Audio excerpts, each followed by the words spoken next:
Ukraine launched a coordinated pre-dawn strike against Russian infrastructure at 3:42 a.m., targeting what analysts describe as one of the most valuable logistics arteries supporting Russian operations near the Eastern Front. According to preliminary accounts, Ukrainian forces struck the $1.25 billion Kakhovka Dam and then executed a follow-on operation near Kyiv, roughly 14 miles from the Russia-Ukraine border. The action unfolded under dense fog that sharply reduced visibility and impaired defensive surveillance systems. The objectives of the strike were twofold: a 700-foot rail bridge spanning the Oskill River and the southern freight transfer station feeding Russian forces positioned along the Luhansk axis. These sites were critical nodes in a supply chain that regularly moved artillery shells valued at approximately $2 million per trainload, more than $1.5 million in diesel fuel, and spare armored vehicle components worth roughly $3 million per convoy. Ukrainian planners viewed these facilities as essential to Russia's ability to sustain operations toward Lyman, where the logistical pressure has remained high for months. Ukrainian attack drones, including Beaver models costing about $30,000 each, advanced low along the terrain to avoid detection. Early indications suggest that multiple unmanned systems penetrated defensive layers that Russia had positioned around the transport corridor. The fog, cold temperatures near 37 degrees Fahrenheit, and heavy atmospheric moisture contributed to degraded optics and disrupted radar performance. Russian units situated around Kupiansk, which Moscow has treated as a fortified logistics zone, attempted to identify and react to possible aerial threats, but the reduced visibility left gaps in situational awareness. Defensive elements at the site included a Pantsir S-1 air defense system valued at an estimated $30 million, an early warning radar unit worth around $5 million, and extensive floodlighting designed to illuminate approaches across the river valley and the freight yard. Despite these assets, Russian personnel reported only intermittent and inconclusive contacts. Infantry opened fire after radar operators detected unclear signals, and a portable jammer was activated, but its effectiveness was limited due to atmospheric interference. As uncertainty mounted among Russian defenders, Ukrainian drones continued their silent approach, moving along the Oskill River at altitudes between 20 and 30 feet. The strike force comprised 18 long-range unmanned aircraft, a mix of Beaver and Scythe platforms, configured for hardened and high-explosive targets. From early observations, the drones separated into three groups, with two formations maneuvering south toward the freight transfer station and one formation maintaining a path toward the rail bridge. The operation was built around timing and precision, aimed at disrupting Russian logistics before defensive units could adapt. With the Russian defensive posture fragmented and visibility severely constrained, Ukrainian forces moved into the final stage of the approach.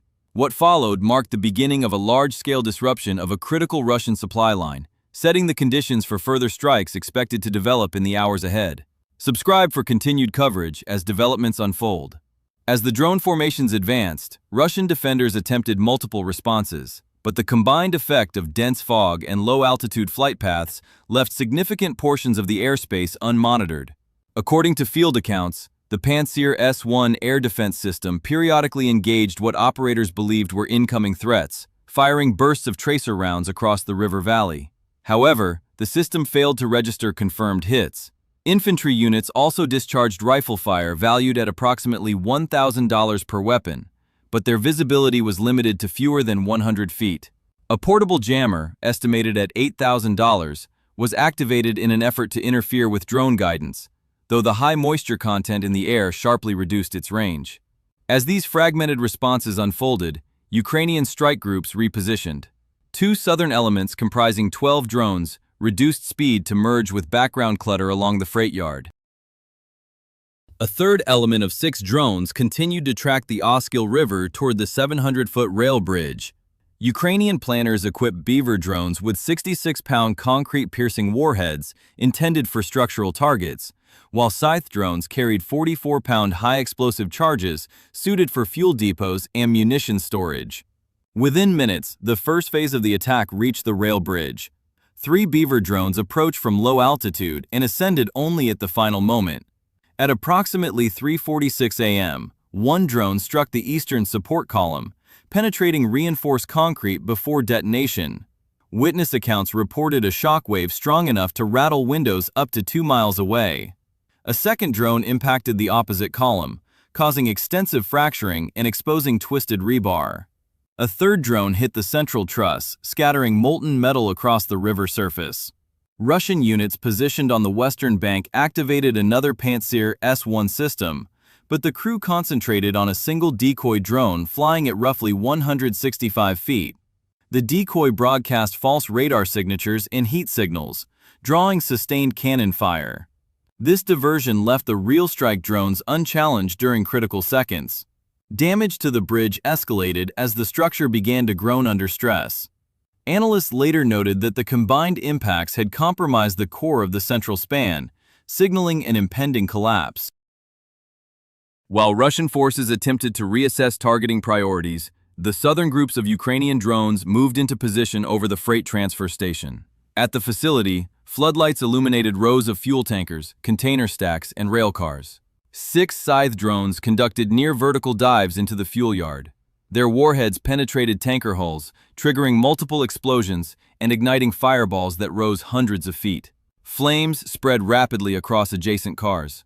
A second wave of drones turned toward containers marked with hazardous material indicators, detonating inside stacked rows and projecting burning fuel across nearby rail equipment. Seconds later, a train carrying artillery shells began to experience sequential detonations.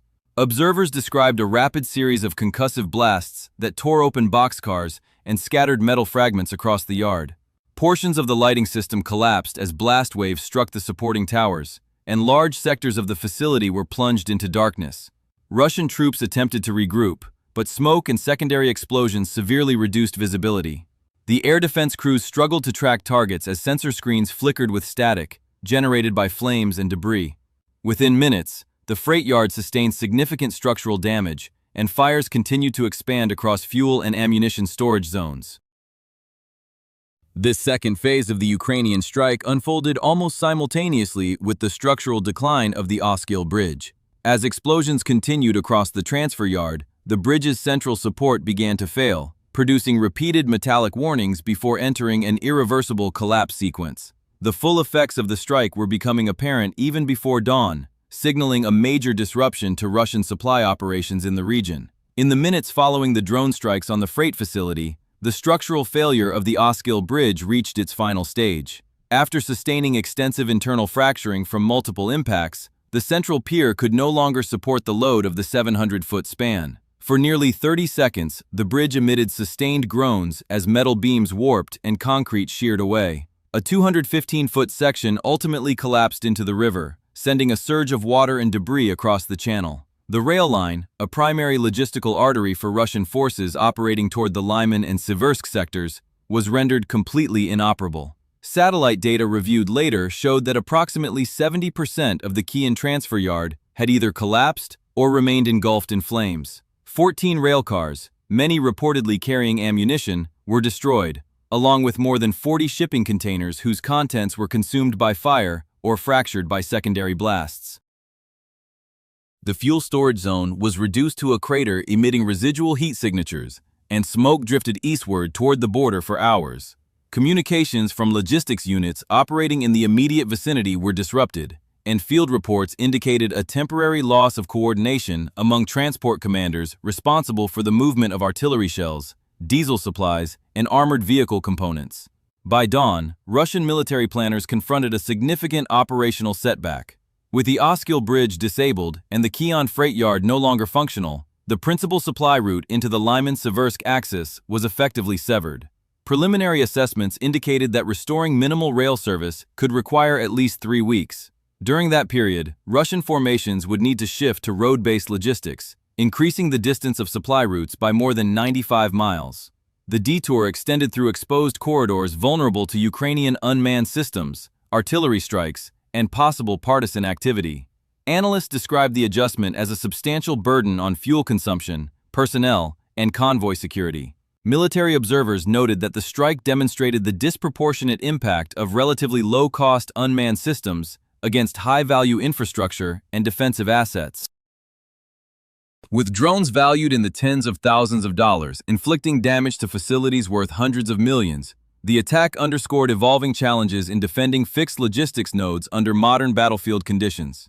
Ukrainian officials viewed the operation as evidence of a strategy focused on isolating Russian positions by degrading their supply chain, rather than relying on large conventional offensives. The destruction of key transport infrastructure also had broader implications for the Eastern Front. Russian units dependent on consistent deliveries of ammunition, diesel, and heavy equipment faced immediate constraints. Any slowdown in these flows risked reducing artillery output and delaying vehicle repairs across multiple sectors. Analysts warned that the disruption could influence Russian operational tempo in the weeks ahead, depending on how quickly alternative routes could be secured and protected. As assessments continued, the strike was widely cited as an example of the increasing vulnerability of critical infrastructure once its coordinates are known, and once defending systems are forced to respond under adverse environmental conditions. For now, the loss of the Oskill Bridge and the near-total destruction of the Kyiv transfer yard marked one of the most significant logistical setbacks for Russian forces in the region, with long-term consequences still being evaluated. Subscribe for further updates as this situation develops.